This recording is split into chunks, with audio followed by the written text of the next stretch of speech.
Time ఇస్తాను మీకు time ఇస్తాను. బొలమల యాదవ్ గారు, నవనిర్మాణ సభ అని చెప్పి పెడుతూ ఉన్నాం. నవనిర్మాణ సభ అంటే జనసేనకు సంబంధించి కాదు, తెలంగాణ నవనిర్మాణ సభ అన్నట్టుగానే, అంటే తెలంగాణలో ఎటువంటి కార్యాచరణ ఉండాలి, తెలంగాణను ఏ విధంగా అభివృద్ధి చేయాలని. అంటే ఇప్పటి వరకు ఒక దశాబ్దం గడిచిపోయి రెండో దశాబ్దంలోకి వస్తున్నా ఆ ఫలాలు కనిపించట్లేదు కాబట్టి మా నాయకుడు ఇక్కడికి వస్తున్నాడు అనేది జనసేన నుంచి వినిపిస్తున్న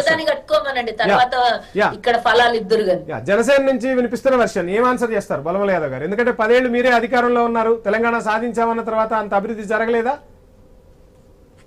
ప్రజలు అవకాశం ఇచ్చిన ఆంధ్రాలో ఇంతవరకు రాజధాని కట్టుకోవడం చేత కాలేదు, ఒక కొత్త బిల్డింగ్ కట్టుకోవడం చేత కాలేదు, అక్కడ ఉన్న పరిపాలన గాడిలో పెట్టడం చేత కాలేదు. ఈ రోజు ఏదో వచ్చి మళ్ళా తెలంగాణ గురించి హితబోధాలు చేస్తారంటే ఆయన సలహాలు సూచనలు ఎవరు పెద్ద పట్టుకోవడానికి ఎవరు సిద్ధంగా లేరు. తెలంగాణకు ఆయన కాంట్రిబ్యూషన్ ఏంది?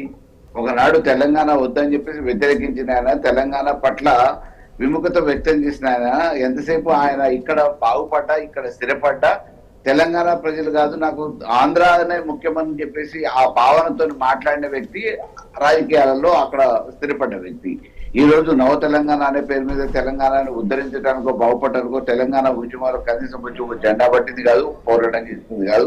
తెలంగాణ కోసం ఏ రకమైన కాంట్రిబ్యూషన్ లేని వ్యక్తి అలా తెలంగాణ గురించి మాట్లాడతాడు అనంటే ప్రజలే నవ్వుకుంటారు. కాబట్టి ఏదో ఇవాళ ప్రజాస్వామ్యంలో వార్తలలో ఉండటానికి ఆయన ఆపుతుంటే ఇంకేదో అవుతుంది, ఇంకేదో నేను సార్ను కావచ్చు, ఇంకేదో అని చెప్పేసి అనుకొని ఇక్కడ పెట్టడానికి ప్రయత్నం చేస్తుండొచ్చేమో కానీ పెట్టిన తర్వాత ఏదైనా విద్వేషాలు రెచ్చగొట్టే ప్రయత్నం చేసినా, ప్రాంతీయ తత్వాన్ని రెచ్చగొట్టడానికి ప్రయత్నం చేసినా తర్వాత అనవసరంగా ఇబ్బందులు పడేది ఆయనే.